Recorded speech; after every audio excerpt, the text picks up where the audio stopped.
Bonjour à tous, nous sommes le lundi 13 avril 2026 et avant de passer à l'actualité, je voudrais tout d'abord présenter mes excuses à ceux qui me suivent sur ma chaîne car au cours de la dernière vidéo, j'ai donné une information qui était en fait un fake news.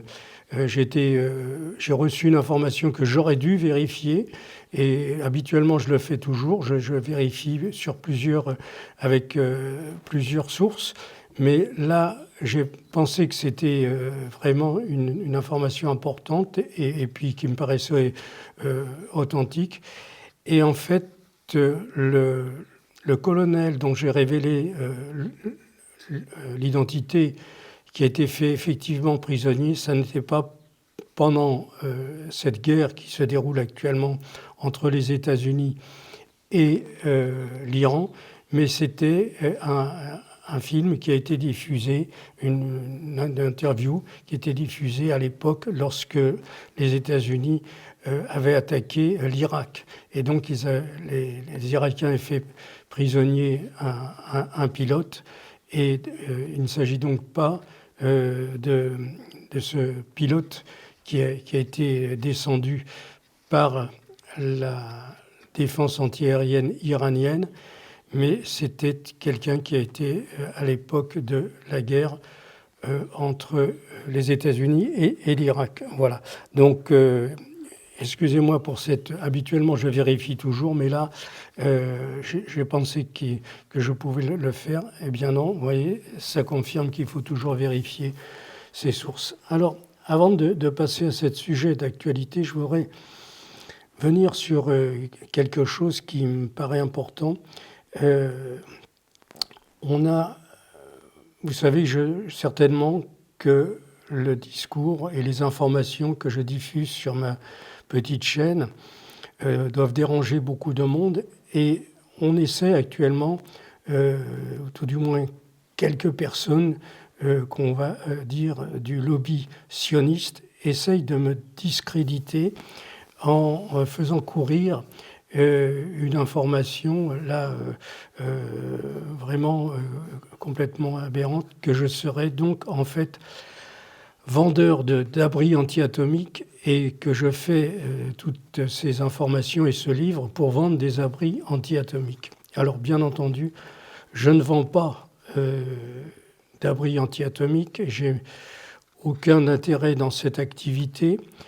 J'ai écrit un livre en 1982 qui a été publié en 1983 et c'est ce livre qui m'a amené à aller vers l'étude de la géopolitique et au cours de toutes ces années, j'ai accumulé beaucoup d'informations.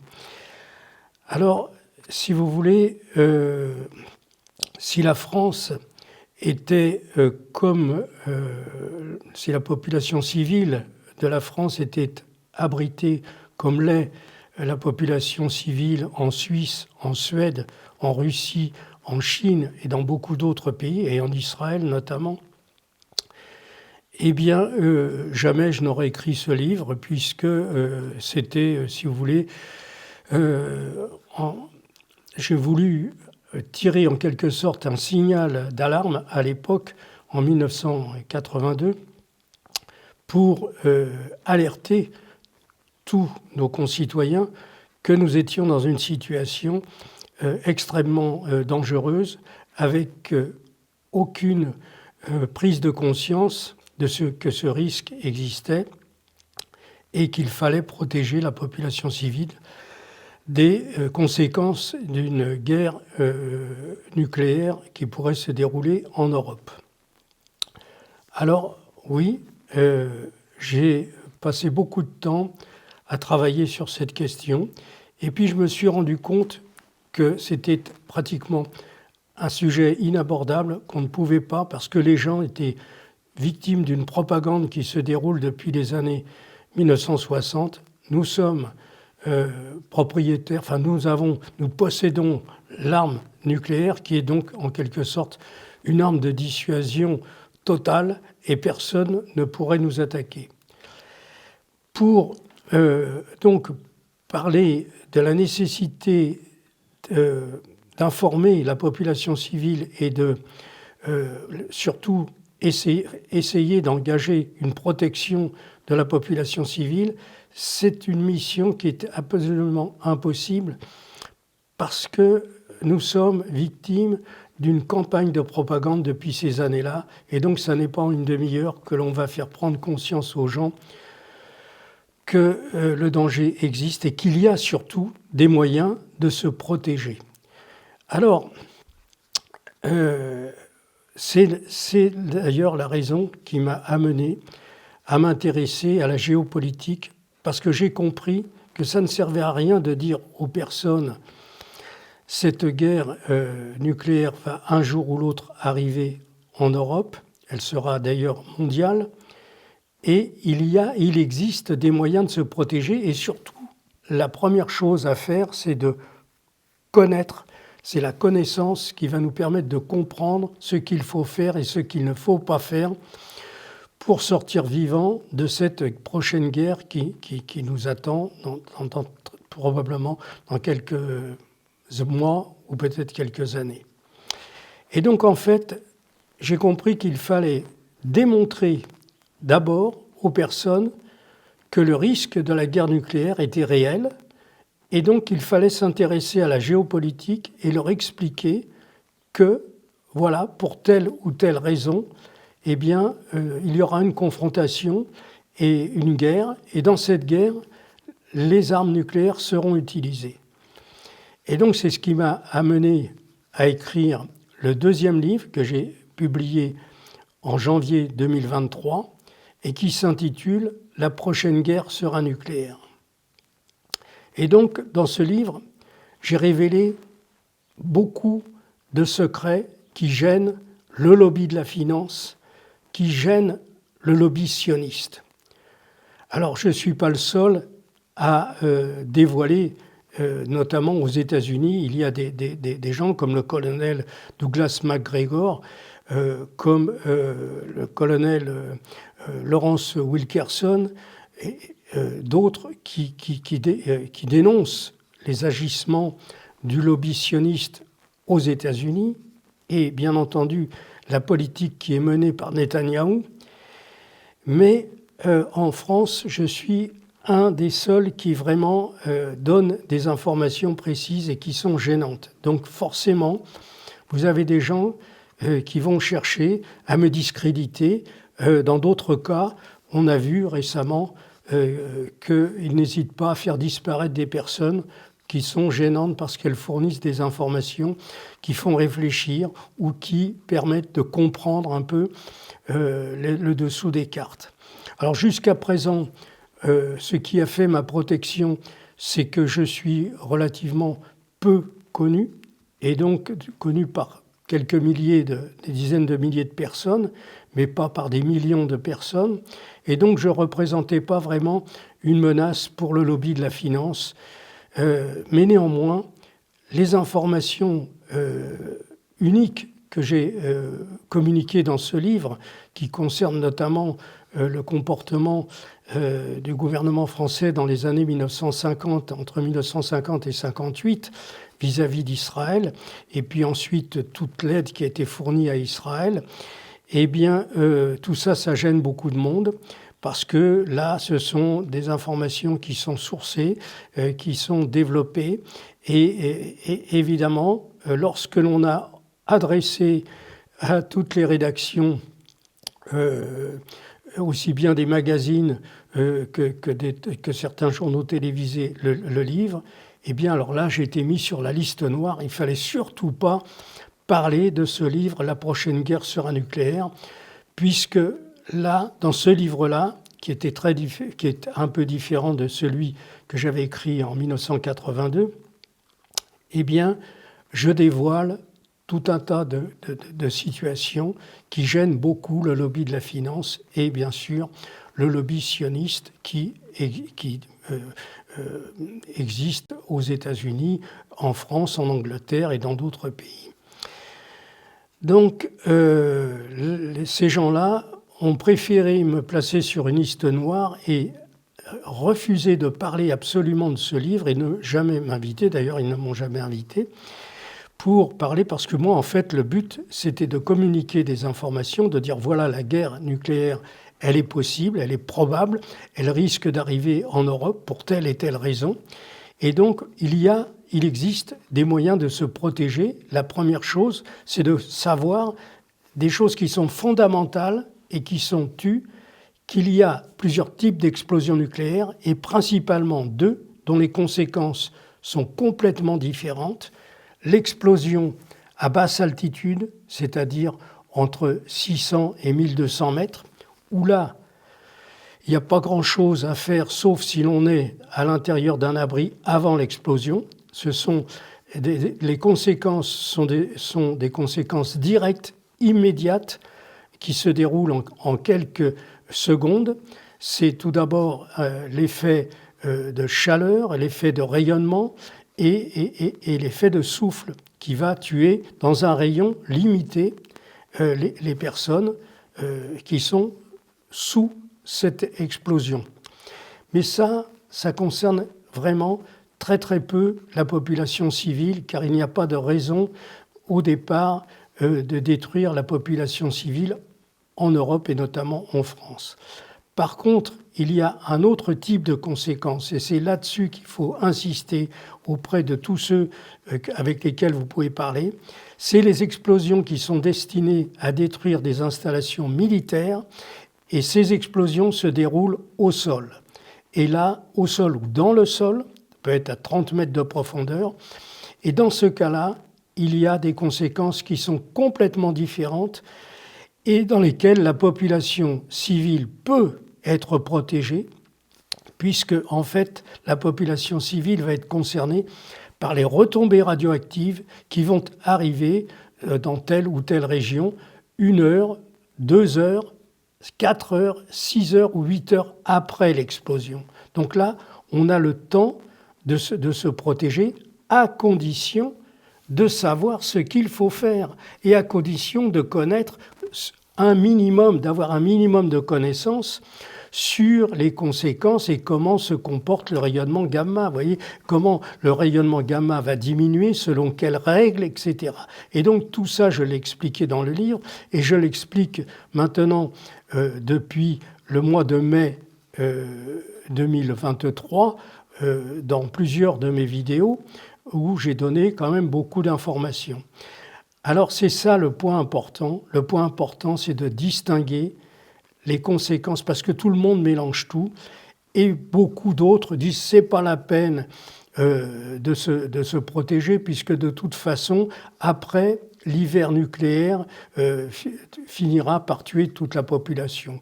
Eh bien, j'ai démontré dans une de mes vidéos que l'hiver nucléaire, ça n'existera pas, parce que je l'ai démontré d'une façon scientifique, avec vraiment des preuves, en se basant sur des explosions. Nous avons pratiqué dans le monde depuis 1945 2100 explosions. Il n'y a pas eu d'hiver nucléaire. Et pourtant, ce sont la plupart des explosions réelles et avec des puissances très importantes, mais qui ont eu lieu dans des régions où il n'y avait pas d'habitants ou des zones très très éloignées des habitants. Alors donc oui, la différence, c'est que quand vous faites des explosions au-dessus du Pacifique où il n'y a personne sur l'île en question, eh bien vous n'avez pas de mort. Mais quand vous faites le même type d'explosion au-dessus de New York ou au-dessus d'une ville comme Washington, là il y aura effectivement beaucoup de morts. Alors oui, je crois qu'il est très important que les gens s'informent, et c'est la raison pour laquelle je me suis engagé depuis des années, parce que vous savez, je pouvais très bien rester à diriger les 2 sociétés que j'ai créées. J'en ai vendu une 3e il y a quelques années, vous le savez probablement. Eh bien, ça me prend du temps de faire tout ça, mais je pense qu'il est nécessaire, vraiment, il n'y a pas grand-chose que je pourrais faire de mieux que d'essayer d'informer les gens pour essayer de sauver un maximum de familles qui risquent, si la guerre nucléaire se déroule en Europe, qui risquent de mourir dans des conditions terribles, ça ne va pas se faire en 5 minutes. Et donc, alors qu'il serait facile d'expliquer aux gens, voilà ce qu'il faut faire pour éviter d'être victime du rayonnement gamma. Voilà ce qu'il faut faire pour se protéger des retombées, des poussières radioactives, dont le rayonnement va très vite disparaître.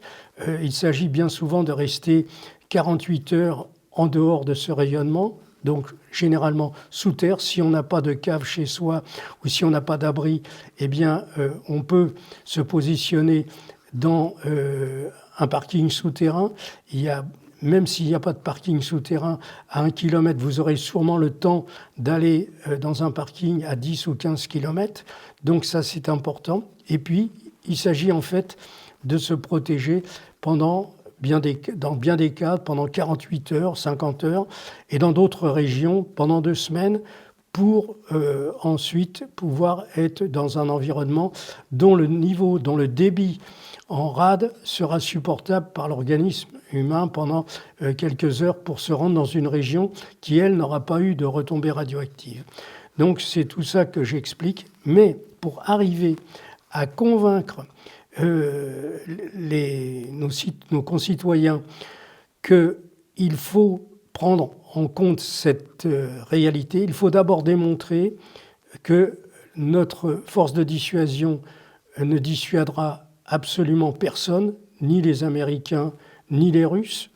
Nous possédons 290 têtes nucléaires, mais seules environ 40 têtes sont immédiatement utilisables puisqu'elles sont à bord de nos sous-marins. Le reste, c'est dans des stocks dont j'ai donné d'ailleurs les localisations, qui représentent un danger pour la population civile, parce qu'on a fait beaucoup d'expériences. Quand on a fait des expériences à Moruroa, on a fait exploser des bombes conventionnelles à côté d'une bombe atomique. À l'époque, on parlait plutôt de bombe atomique. Et effectivement, la bombe atomique n'explose pas, car elle n'explose pas par le fait qu'il y a une surpression autour de cette bombe. Par contre, le système de mise à feu d'une bombe nucléaire, comme on l'appelle maintenant, eh bien, est basé sur la mise à feu d'une poudre classique, et donc la chaleur peut déclencher la mise à feu et donc ensuite le processus de l'explosion nucléaire. Et si, par exemple, dans les stocks que nous avons à Istres ou dans d'autres, ou à Valbuc et l'autre dépôt, eh bien, une bombe nucléaire arrive, un missile à tête nucléaire, même de petite puissance, ça peut être 2 mégatonnes ou 5 mégatonnes, eh bien, la chaleur dégagée par cette explosion, qui, elle, autour de la bombe est de 5500 degrés, eh bien, et si c'est un peu plus loin, ça descend à 2 ou 3000, elle déclenchera le système de mise à feu, et là, tout le stock de bombes nucléaires explosera. Et c'est valable surtout sur tous les stocks qui sont en Belgique, en Allemagne, dans les bases américaines, où là, il y a des quantités de missiles nucléaires qui sont stockés quelquefois à 10 ou 20 mètres sous terre. Mais si un missile Oreshnik arrive et qu'il est à tête nucléaire, arrive sur ce dépôt, eh bien, ce sera une explosion phénoménale qui entraînera des quantités énormes de retombées radioactives. J'ai donné les chiffres dans d'autres vidéos. Une explosion d'une puissance de 1 mégatonne creuse un cratère de 300 mètres de diamètre, 60 à 90 mètres de profondeur. Donc c'est environ, de mémoire, je vous donne le chiffre, environ 2 millions de mètres cubes de terre qui sont hautement radioactifs, qui sont propulsés dans l'atmosphère et qui vont ensuite se déplacer par le vent et retomber sur la Terre sous forme de retombées radioactives qui vont être très actives pendant quelques heures et dont le rayonnement va décroisser selon les règles que j'ai expliquées. Alors, sans rentrer dans le détail, voilà ce que je voulais vous dire. Donc, je ne vends pas d'abri antinucléaire, je ne vends pas d'abri antiatomique, mais par contre, je vous tire le signal d'alarme pour dire oui, si nous étions comme les Suisses, eh bien, nous n'aurions pas grand-chose à craindre d'une guerre nucléaire en Europe, puisque, selon moi, les objectifs seront principalement la destruction des bases militaires américaines en Europe et peut-être également nos stocks de missiles nucléaires et de bombes nucléaires que nous avons sur les différents dépôts et dans les différentes régions. Eh bien, tout cela entraînera bien sûr des retombées radioactives et de ça, les Suisses, les Suédois, les Russes sont protégés. Alors, pour quelle raison la France n'a jamais voulu s'occuper de la protection de sa population civile? À l'origine, lorsque, en 1958, le général de Gaulle revient au pouvoir, il découvre quelque temps après cette situation scandaleuse que j'ai développée dans une de mes vidéos et que j'ai d'ailleurs développée d'une façon très détaillée sur Géopolitique profonde dans une émission que j'ai faite il y a un peu plus d'un an avec Mike Borowski.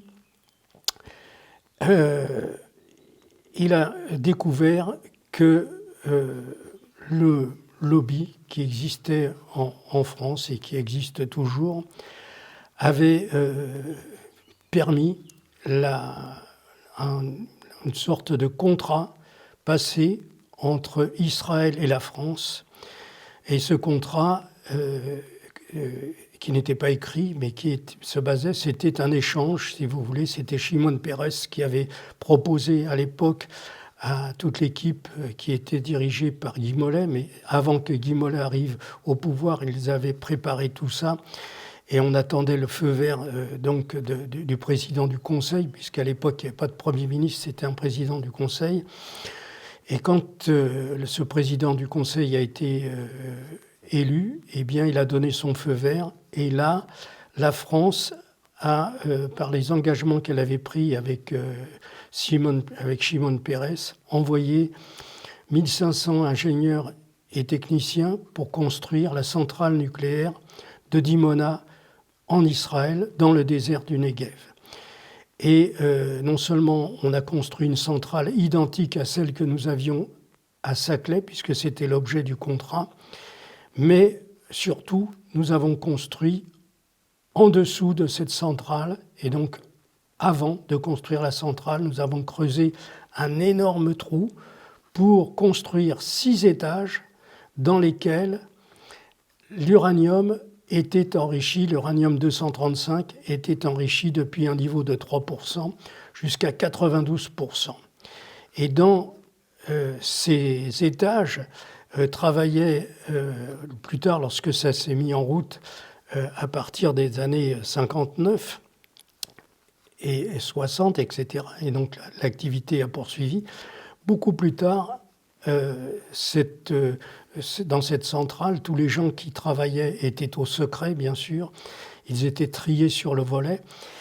Et malgré ce tri, eh bien, dans les années 80, ils ont embauché un homme qui a travaillé pendant plusieurs années et qui était un peu scandalisé par le sort que les Israéliens réservaient aux Palestiniens. Et donc, cet homme qui travaillait à Dimona, à l'intérieur de la centrale, dans le secret des secrets, a eu l'audace de manifester pour la cause palestinienne. Et donc, il a été très vite repéré et viré de la centrale nucléaire où il était salarié depuis 6 ans. Et ils l'ont indemnisé, ils lui ont versé une grosse indemnité pour qu'il puisse partir et se taire. Et donc, en fait, il est parti d'Israël, il est allé en Australie, et là, il a raconté son histoire. Personne ne voulait le croire que non seulement Israël avait une arme nucléaire, mais en fabriquait l'équivalent de 6 par an. Et finalement, on l'a mis en relation avec le Sunday Times et il a raconté toute cette histoire et surtout, il avait, au cours des années dans lesquelles il avait travaillé à Dimona, il avait eu l'intelligence de prendre des photos pendant l'heure des repas, pendant que ses collègues allaient manger. Lui, il avait un petit appareil et il prenait des photos des différentes salles, des différentes machines où on enrichissait l'uranium. Et donc, ce scandale a été révélé en 1986 par le Sunday Times et cet homme s'appelait Vanunu et Mordechai, son prénom Mordechai Vanunu. Et bien entendu, tout ce qu'il a révélé a été tenu secret. J'ai révélé tout ça dans une émission de géopolitique profonde où j'ai fait voir les photos qu'il avait divulguées à l'époque qui étaient parues sur le Sunday Times. Voilà. Donc, voilà ce que je voulais vous dire avant de venir un peu sur l'actualité. Bon, on aura l'occasion de revenir dans quelques temps sur cette actualité, mais il faut savoir que nous n'avons jamais été aussi près de l'utilisation d'armes nucléaires. Chaque mois qui passe nous rapproche de cette échéance. En ce moment, la situation en Iran est une situation qui risque effectivement de nous entraîner vers une guerre nucléaire. Alors, il est possible que Israël finalement se décide à utiliser une partie de son arsenal pour détruire une grande partie de la population civile iranienne afin de mettre en place un gouvernement qui leur serait favorable, qui serait aux ordres du lobby de la finance, et ils pourraient mettre ainsi en place les compagnies pétrolières américaines, et cela offrirait des réserves énormes et surtout beaucoup de profits pour ces compagnies pétrolières et gazières américaines. Donc la situation est actuellement très tendue.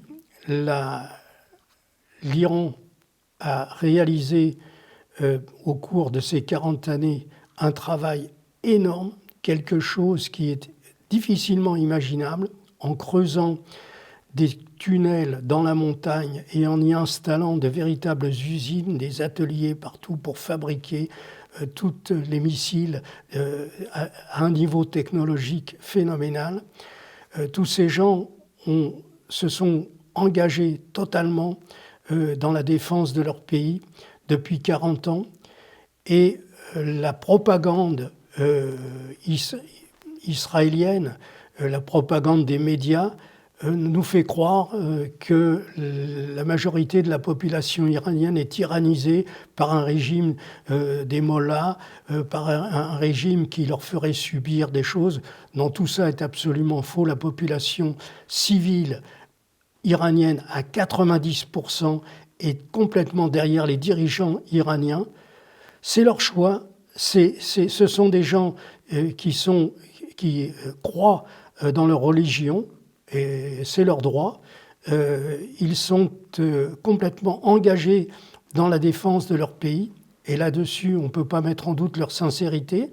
Quand Donald Trump a menacé de bombarder les ponts pour toutes les villes qui leur permettent donc de pouvoir communiquer, de pouvoir transporter des choses, de passer d'une rive à une autre, eh bien, les Iraniens n'ont pas hésité à se rendre sur ces ponts avec le drapeau iranien. Et ils ont déroulé un drapeau de plusieurs centaines de mètres de long qu'ils avaient fabriqué. J'ai vu des images. Ce sont des gens très courageux. Ils ont déjà subi beaucoup de dégâts, 40 ans de privation parce qu'ils étaient mis sous embargo par les États-Unis, qui sont dirigés par le lobby sioniste. ne l'oublions pas, c'est l'EPAC qui choisit toutes les sénateurs et toutes les personnes qui dirigent le pays aux États-Unis. Et ça, très peu de Français le savent parce que les grands médias, surtout, n'en parlent pas. Et donc, oui, on peut craindre le pire parce qu'ils sont décidés maintenant à se défendre et ils sont capables de se défendre grâce à toutes ces missiles, ces milliers de missiles qu'ils ont fabriqués. Et donc, cette guerre va probablement s'étendre à d'autres pays et puis arriver à un moment, peut-être, que les Russes ou les Chinois vont décider que trop, c'est trop, et donc il n'y a pas d'autre solution pour se débarrasser de ce lobby qui dirige le monde et qui dirige l'empire américain depuis des décennies. Il n'y a pas d'autre solution que de détruire les États-Unis. Et là, pour détruire les États-Unis, les Russes seront également obligés de détruire l'essentiel des bases américaines qui sont en Europe et qui sont dans le monde. 750 bases militaires américaines dans le monde, quelque chose d'inimaginable. Et donc, ça nécessite la fabrication de beaucoup de missiles. Ça nécessite la construction d'énormément d'armements. Et donc, ça ne peut pas se faire en 2-3 jours. Il se prépare depuis des années et un jour ou l'autre, ça arrivera. J'ai expliqué comment cette guerre se déroulera entre la Russie et les États-Unis.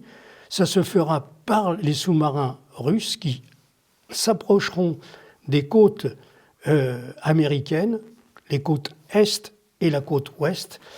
Et là, alors peut-être il y aura un partage également, ça c'est aussi possible, entre la Chine et la Russie décidant de s'occuper de la côte Est des États-Unis, et la Chine, qui se trouve en face de la côte Ouest, pourrait envoyer ses sous-marins équipés de missiles nucléaires pour détruire la base de San Diego, pour détruire tout un tas de villes sur la côte Est. Et en fait, des études ont déjà été faites par les Américains qui estiment que dans les minutes qui suivront l'attaque, il y aura 90 millions de morts, parce que, si vous voulez, les États-Unis, avec la construction des gratte-ciel qu'ils ont fait sur les deux littoraux, sur le littoral Est, vous avez New York, Washington, Miami, vous avez d'autres grandes villes, et donc dans lesquelles il y a des quantités de gratte-ciel, et tous ces gratte-ciel sont extrêmement vulnérables à des explosions en altitude par des missiles nucléaires. La même chose en ce qui concerne San Diego, Los Angeles, sur la côte ouest, avec San Francisco, etc., toutes ces villes qui sont extrêmement vulnérables. Et donc, dans les minutes qui suivront, l'étude a fait ressortir qu'il y aurait environ 90 millions de morts aux États-Unis, et dans les 3 semaines qui suivront, 90 millions de morts seront tués par le rayonnement gamma, dont j'essaie de faire comprendre à ceux qui me suivent comment s'en protéger, puisque ça, c'est quelque chose qui est facile, c'est la conséquence des explosions. On peut se protéger de ce rayonnement, alors qu'il est difficile de se protéger des explosions que l'on qualifie de basse altitude lorsqu'il s'agit d'une altitude entre 600 et 1200 mètres. Voilà. Donc, aujourd'hui, on va peut-être se limiter à ces informations que je voulais vous communiquer. J'ai préparé une vidéo que l'on fera dans quelques jours, qui vont tenir compte de l'évolution actuellement, de ce cessez-le-feu qui a en fait bidouillé, qui permet comme ça à Netanyahou de bombarder en toute impunité et sans risque le Liban, le sud du Liban. On compte déjà environ, je pense, 1500 morts, c'est à peu près ce qu'il y a au Liban depuis quelques jours. Rien que la dernière frappe qu'ils ont faite, là on est sûr des chiffres. On aura dénombré 254 morts et 800 blessés, dont beaucoup sont dans les hôpitaux et vont mourir des conséquences de leurs blessures. Et donc, il y avait un cessez-le-feu, mais paraît-il, ça n'était pas écrit que le cessez-le-feu s'appliquait également pour Israël. Alors, c'est un peu fort de café, puisque en fait, c'est Israël qui déclenche la guerre. Il y a un cessez-le-feu qui est fait entre les parties, et ça ne concernerait pas Israël. Il aurait le droit de continuer à bombarder Gaza et le sud du Liban. Donc voilà la situation. Également une information qu'on pourra vérifier, mais il semble que le Pakistan a envoyé 13 000 soldats pour protéger Riyad. Alors ça, c'est aussi quelque chose d'important. Il faut bien comprendre que certains prétendaient que le Pakistan, si l'Iran était bombardé par une bombe nucléaire, le Pakistan interviendrait avec son arsenal nucléaire contre Israël. Je crains malheureusement que ça ne sera pas le cas, parce qu'il ne faut pas oublier que les armes nucléaires dont dispose le Pakistan ont été financées par l'Arabie saoudite. Et donc, c'est un pays sunnite, et donc ils seront pour la défense de l'Arabie saoudite et pas du tout pour la défense de l'Iran, avec lesquels ils partagent une frontière commune et dans lesquels il y a souvent beaucoup de tensions. Donc non, mais ce conflit, si par exemple les Pakistanais rentrent dans ce conflit, il faut s'attendre à ce que d'autres pays rentrent, et c'est notamment le cas des Tchétchènes. Donc la Tchétchénie a dit que si les Américains envoyaient des troupes au sol, eh bien eux se transporteraient en Iran pour faire la guerre aux côtés des Iraniens. Ce sera également le cas de la Corée du Nord, qui elle a souffert pendant des dizaines d'années des sanctions américaines. Eh bien, ils se mettront aux côtés des Iraniens, et là, peut-être pas avec des hommes au sol, quoique c'est possible puisqu'ils en ont même envoyé en Russie, mais par contre, ils ont un arsenal au niveau des missiles qui fera certainement beaucoup de dégâts. Donc voilà la situation. Nous montons actuellement l'échelle des risques. C'est une escalade qui se fait petit à petit et qui n'est pas, à mon avis, arrivée à son stade ultime. Et donc, il va falloir, à un moment ou un autre, que les Français prennent conscience que cette guerre ne va pas s'arrêter au niveau du Moyen-Orient. C'est de ça que nous parlerons dans les prochaines vidéos. Voilà. Je vous souhaite une bonne journée et à bientôt.